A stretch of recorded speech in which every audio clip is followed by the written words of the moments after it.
Hello and welcome to today's virtual experience from the Kentucky Historical Society. While we wait for others to join us, I'll give you a quick update.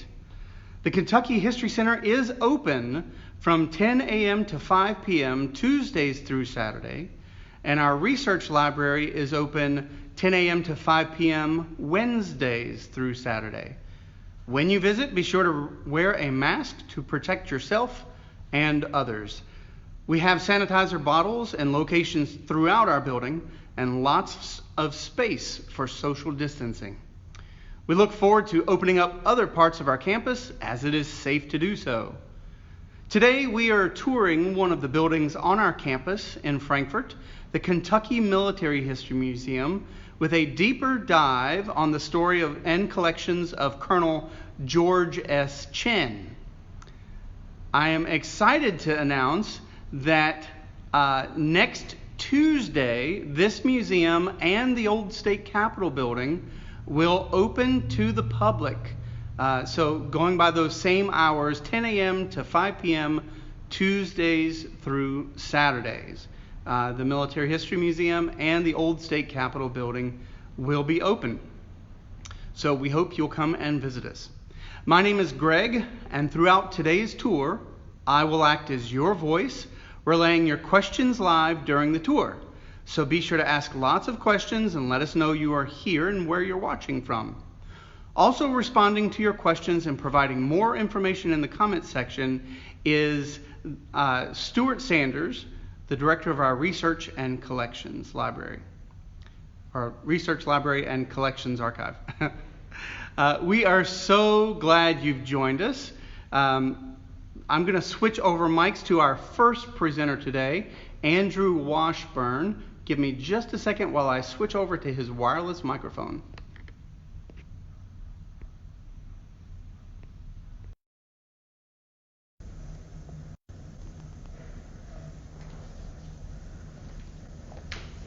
Good afternoon. Before I get started with my portion of the tour, I would like to first acknowledge that in Frankfort, Kentucky, we're on the unceded territory of the Osage, Yuchi, Shawnee, and Cherokee people. I do this to acknowledge that we have a lot of work to do in order to reverse the erasure that has been done in the past. I invite you to explore whose traditional territory you inhabit by using a fantastic interactive map available at native-land.ca. There'll be a link provided. Today at the Kentucky Military History Museum, it's also fitting that we acknowledge the sacrifice of our veterans of all branches of our military service. We thank you for your service. I'm going to start today talking a little bit about this building. This is the State Arsenal. It was built in 1850. It's the second state arsenal in Kentucky. After the first one, an unfortunate fire and explosion destroyed it. The state built this one high up above the Capitol building, just in case of another explosion, but also to command a strategic point in the city of Frankfort, near the river, near some of the roads in and out. Here, let me illustrate that since we're really close to this window over here. Yeah.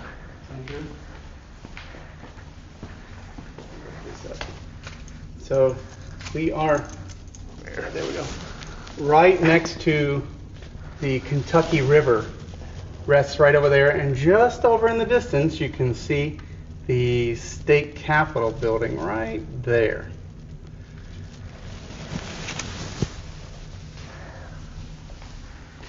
So since 1850, the state, first the state militia and the state guard, kept their armaments to be used in case of a crisis. Some of these crises included the Civil War, but also the assassination of Goebel and Governor Goebel, as well as even some of the weapons that were stored here found their ways into foreign conflicts as well, such as the Spanish-American War. During the Civil War, the building was actually transformed into a cartridge factory where ammunition was manufactured for the Union Army. It was briefly occupied by Confederate forces, but then returned to United States control shortly after that. It was also used as a fortification during later guerrilla raids against perpetrated by the Confederate Army. The main exhibit, before I get there, in 1974, the National Guard turned the building over to the back to the state, and it became that's when it became the Kentucky Military History Museum. So the building today is owned by the Department of Military Affairs, and we operate this museum in partnership with that department. The exhibit you see here today was installed in 2011 after a massive renovation of the building. The building is, like I said, 1850. It had gone through many different uses. Excuse me. And so the effort in 2011 was really to bring it up to museum standards as well as refresh the exhibits. The exhibit, the main exhibit on the first floor and most of the second floor is called Kentucky's Military Treasures. It is designed to take the visitor through many of the major conflicts that the United States has been involved in, and that to highlight the role of Kentuckians and to highlight the things Kentuckians carried into those conflicts as well as brought home from those conflicts. So for an example of something the Kentuckians carried into a conflict would be this wooden signal horn that was used by a Kentucky militiaman, Robert Collins of Franklin County, during the War of 1812. Now, the War of 1812 is generally a footnote in many history books, but it was a very momentous event in the history of Kentucky in particular. It solidified the United States' control over the Ohio River Valley and on up into the upper Midwest. It was really the last sort of, I guess you could see it was like not the last battle, but the last segment of a conflict that had been focused on Kentucky and the Ohio River Valley and the surrounding areas that had gone on since the 17th century. Some of the other items that were brought back from war by Kentuckians, an example is this signal drum that was captured at the Battle of the Thames, the climactic battle of the Western Theater of the War of 1812. This is the Thames River in Ontario, Canada, and it was the site of a major engagement in which mostly Kentucky militiamen fought against the British and predominantly First Nations and American Indian warriors who were led by Tecumseh. Now, in fact, Tecumseh, the famous leader of the Western Confederacy, fell in that conflict, in that battle. In fact, it is legend has it that one of the Kentucky commanders, Richard Mentor Johnson, actually killed Tecumseh in that battle. This drum was presented to, I believe, the 42nd Infantry Regiment of the Kentucky Militia by, I think it would have been General Harrison, if I am remembering Yes. correctly. William Henry. Yes, William Henry Harrison, who was governor of Indiana and also the commander of the federal forces in the Western Theater of the War of 1812. He presented it to the 42nd Kentucky Infantry because they had, when the militia got called up, so back then the Congress would issue a call for militia and tell leaders in their communities that they should raise X number of men or X number of regiments and organize them in this way. And with the 42nd Infantry, more volunteers showed up to join that unit than any other unit in the militia at that time. All in all, in the War of 1812, about 1,000 Kentuckians perished, mostly in a series of battles around the lower Great Lakes area, Ohio, Michigan, and Ontario.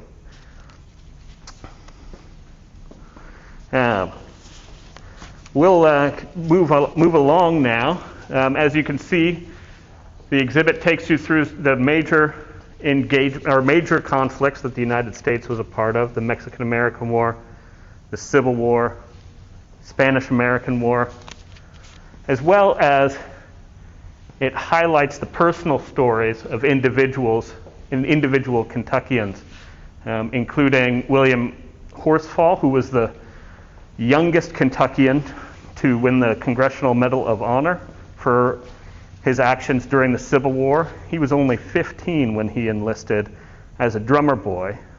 Actually, he snuck away from his house, or his home in, I believe, Newport, and stowed away on a steamboat, got off in Louisville, and signed up there.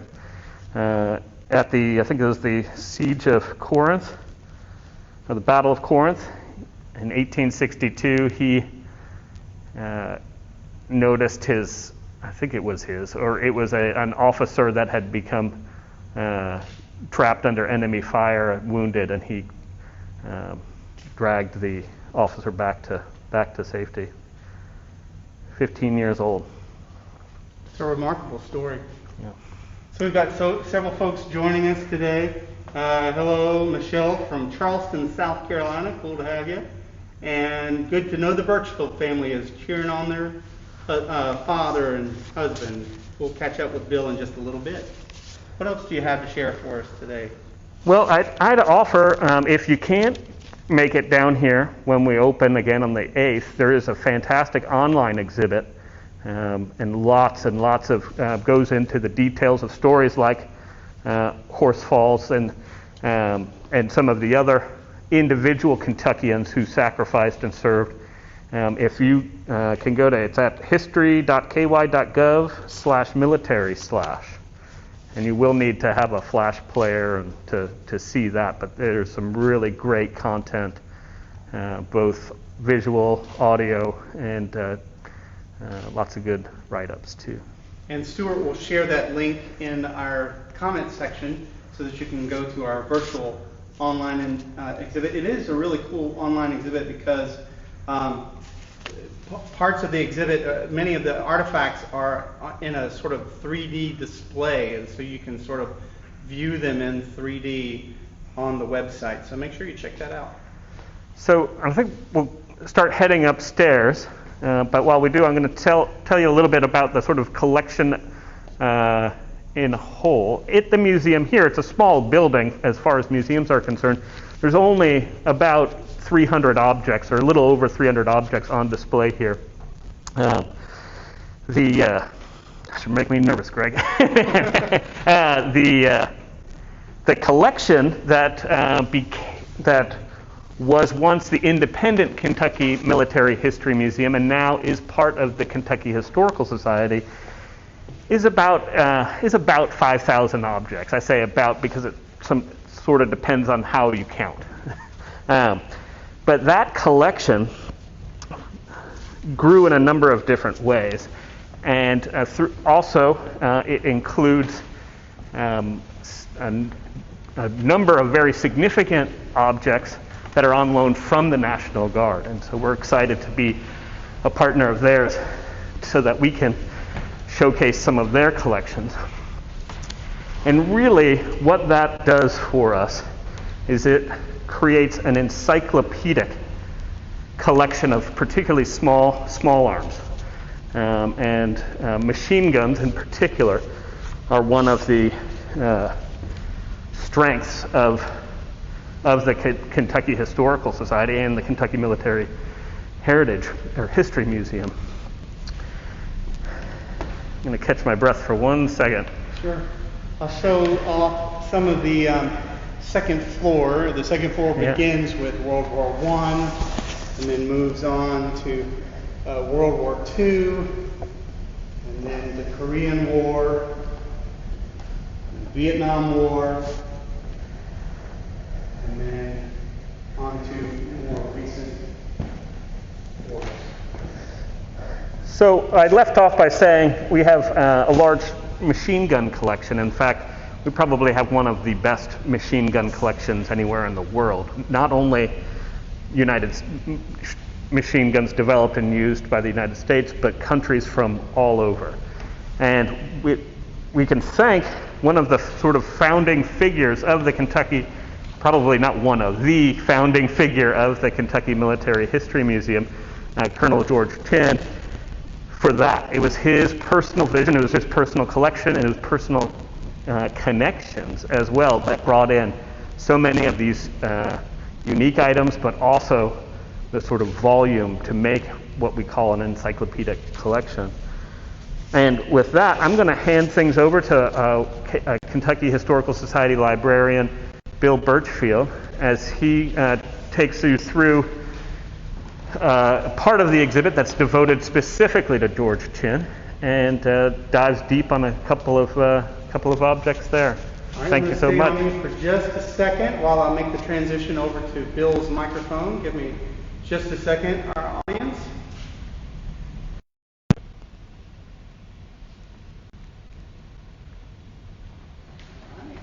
All right. Thank you, Andrew. Carrie said hi. Hi, Carrie, and hi, Piper. Now, as Andrew said, I'm Bill Burchfield. I'm the librarian here at Kentucky Historical Society. And I am also a veteran. So I have a little bit of a passion for a lot of the things that are in this building. And I have some little ties with Chinn that are just little personal connections that I think somebody as important to the Kentucky Military History Museum and Kentucky Historical Society itself, we have to understand a little bit of Chinn's background.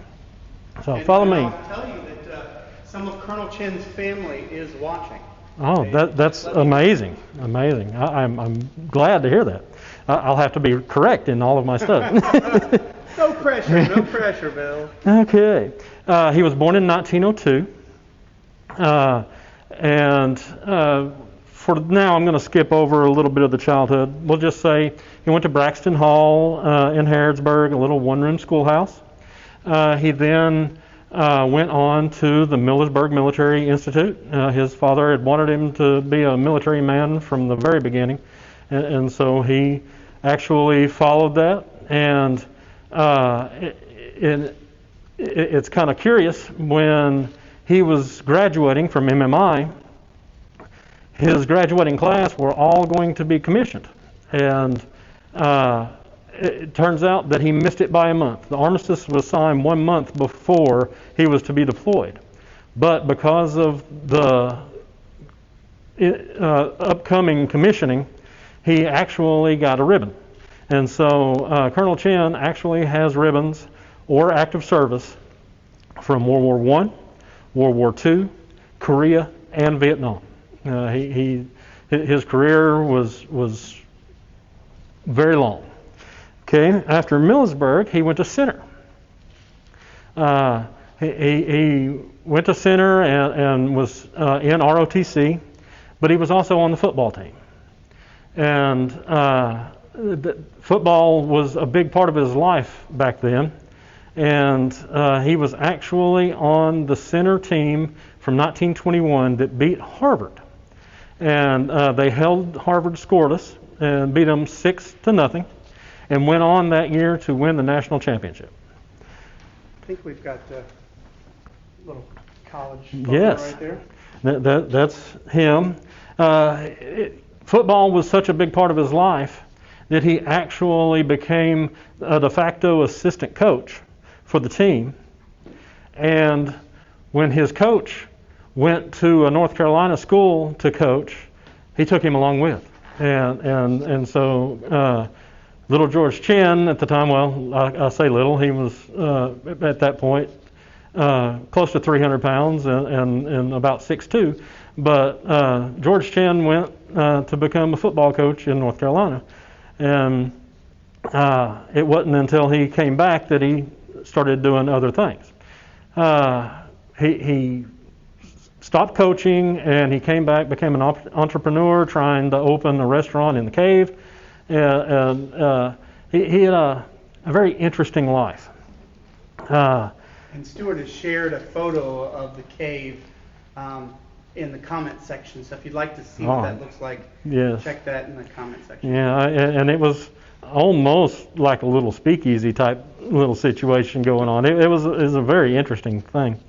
But I wanted to step back just a little bit and pick up his young life. His father, for a short time, was the warden at the state penitentiary here in Frankfort when it was here at the time. And at the time, it was actually just down the road from here, from this very building. And George would walk up from the prison, and he would play here in the arsenal. He practically grew up in this building for a while. And the major in charge, if I can remember his name, C.W. Longmire, kind of took him under his wing and would let him take apart the weapons, including the Gatling gun that you may have seen on camera a little while ago. He had a little trouble putting the weapons back together, but Longmire actually encouraged him and taught him and helped him put the weapons back together. And he is probably the person that ignited the passion that Chinn had for weapons. And that leads back to this area. He actually drew inspiration from Hiram Maxim and John Browning and Samuel McLean, and probably to a certain extent also Lewis, who borrowed from McLean's designs to produce a nice machine gun of his own. But he, because of that experience here in the arsenal, and then his exposure to weapons because of his father being a sheriff and a warden, he grew up around weapons. He became an expert in weaponry. And he didn't have classical engineering training, and so he didn't have some of the limitations that you're taught in engineering, and so he was not afraid to actually add complexity to a machine where an engineer might be afraid to do so. He didn't mind adding a part and increasing the complexity, and that's where some of his innovations, which is what this whole area back here is all about, is the innovations and more than just the collections that he brought in. It's about his experiences. He worked on some of these weapons. He helped improve the M2, which we'll see here in a little bit. And this is where my connection with Chinn starts coming in. Being an armorer by training, I have a strong affinity to most of these weapons in here. I actually worked on several of them. The M60 machine gun right there. It's one of the weapons that I learned to work on, and we had in our unit, and so I had to perform unit maintenance on it quite regularly. And as we'll see, there's a couple of other types of weapons back there that I worked on a regular basis. And so I have a strong connection to many of the weapons in here. and I was proud to be involved in doing this. But Chinn, as you can see here with this picture that Greg is on right now, that is an M2 machine gun. It's a Browning, and he helped make some improvements on that, and he's posing in this picture there. He helped with this armor-piercing rifle right here. He introduced the sabot because they were having trouble with the round actually making it all the way down the tube and getting jams and stuff. He introduced the sabot which is basically a little wrapping, a little plastic wrapping that goes around a projectile.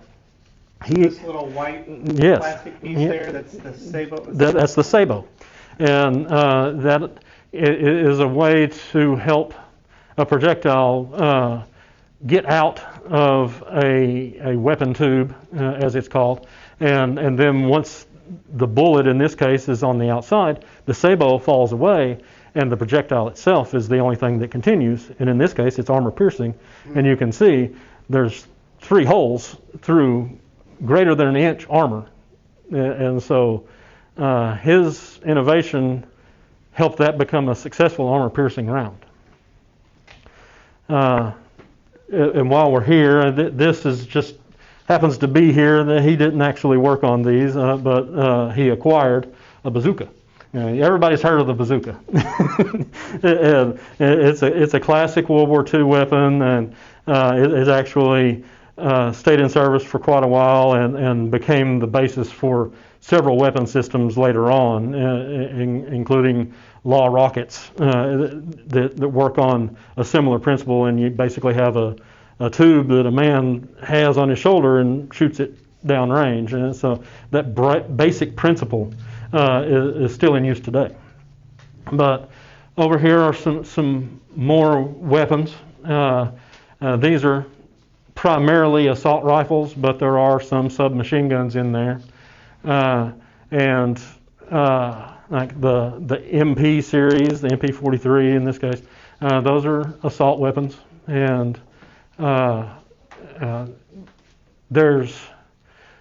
he worked on some of those himself. And then here is the M2 Browning, 50 caliber.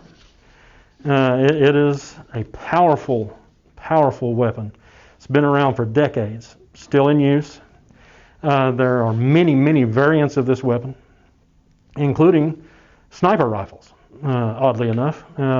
The projectile is 12 millimeters, and so it's a huge projectile and has a lot of velocity because the cartridge propelling it is a couple of inches long, and so it holds a lot of powder, and it can really shoot around downrange. And in its machine gun format, you don't want to get up in front of that. And for the sniper variant, it is very accurate and a well-trained sniper can shoot an object or an individual well over a mile without any trouble with the 50 caliber. One of the more interesting things that I got to work on only briefly. Navy had these for a long time. This is a Mark 19 automatic grenade launcher. And the suppressive fire that the 50 caliber gave is nothing in comparison to the Mark 19, because the Mark 19 it's shooting 40 millimeter grenades at probably half the pace of the rounds of a 50 caliber, but they're exploding on the other end where the 50 caliber is not.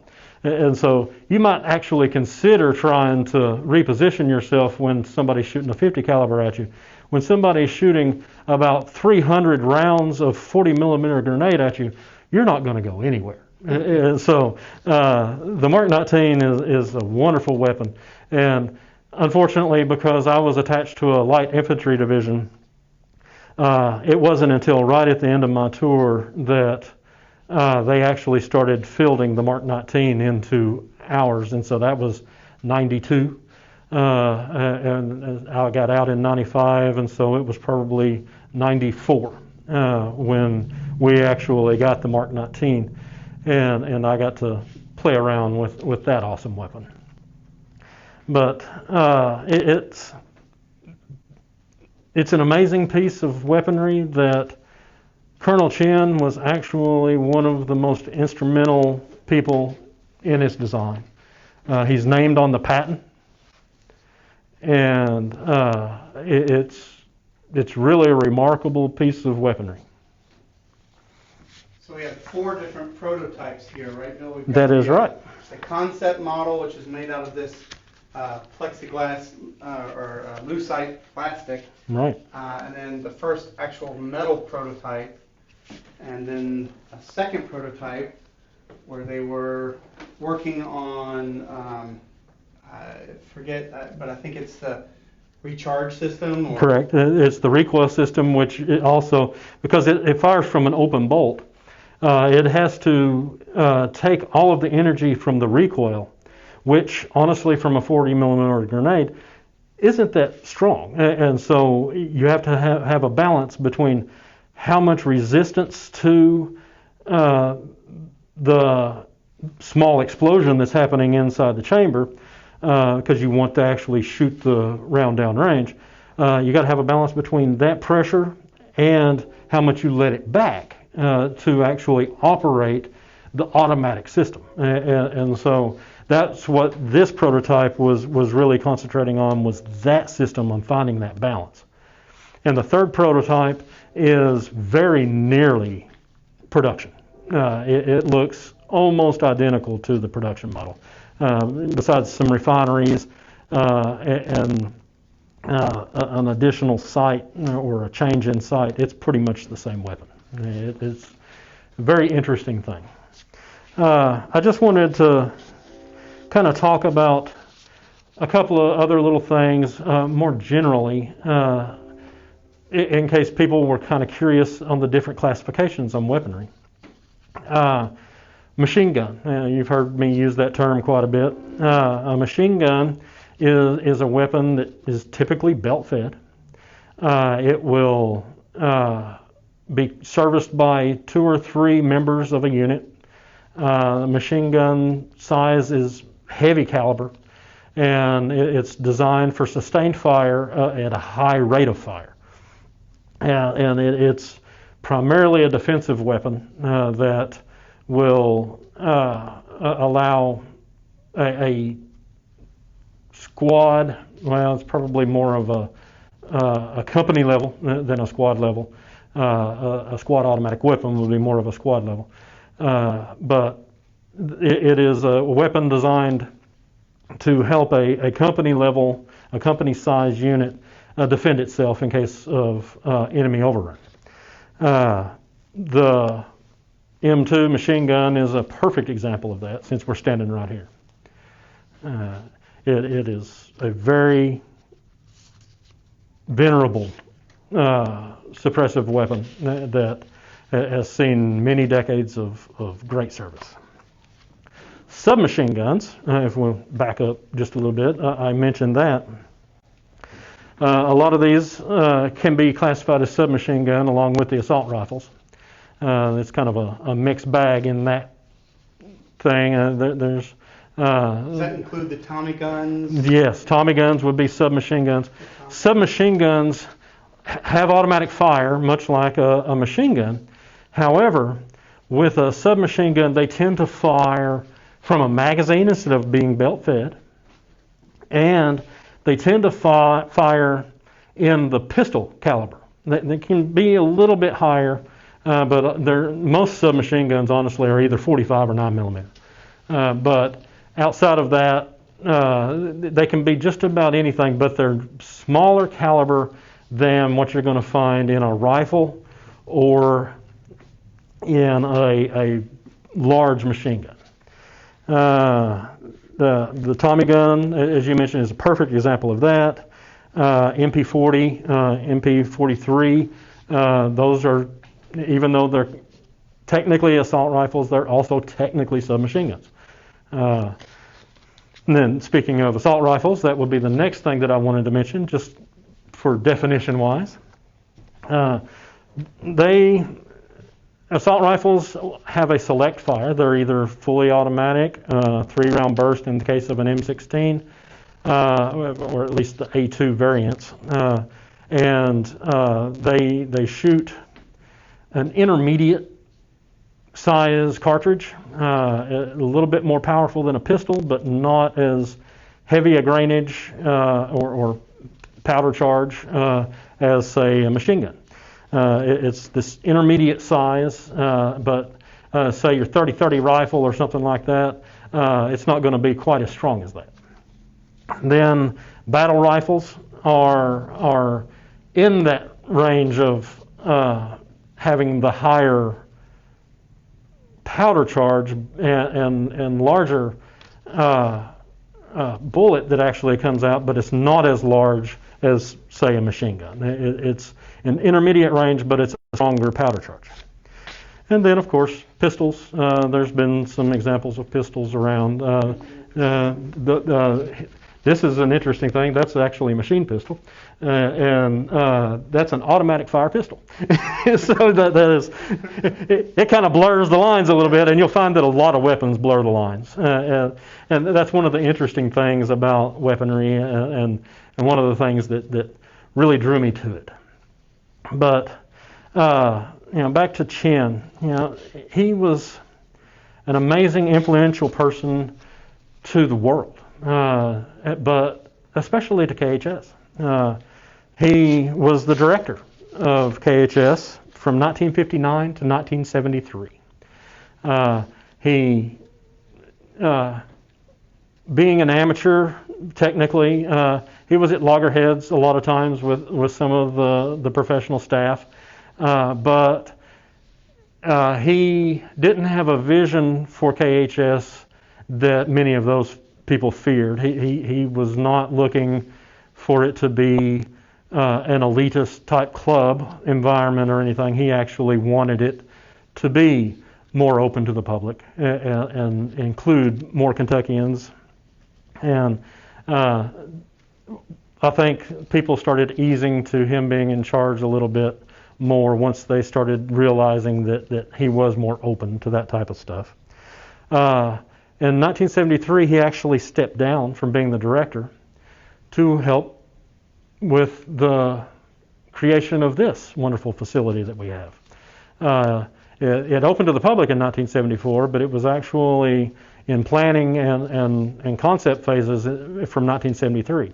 So Chinn stepped down from being director to deputy director, and he was director of the Kentucky Military History Museum from that point.